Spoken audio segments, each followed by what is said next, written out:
हा भाग आपल्या हम्पी सिरीजचा शेवटचा भाग आहे। आम्ही हत्तींना ठेवण्याची शाही जागा म्हणजेच शाही तबेला पाहून विरूपाक्ष मंदिराकडे आलो। तिथून अच्युतराय बाजार व पुष्करणी पाहायला लागलो।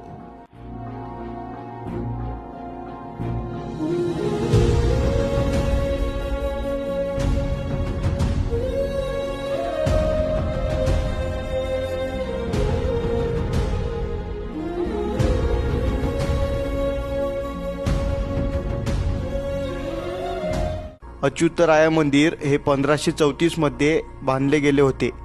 मतंग पर्वत व गंधमादन पर्वताच्या दरम्यान हे मंदिर आहे। हे मंदिर विजयनगरचा शासक अच्युतदेवरायाच्या काळात बांधले गेले होते। या मंदिरातून मतंग पर्वत स्पष्टपणे आपल्याला पाहायला मिळतो।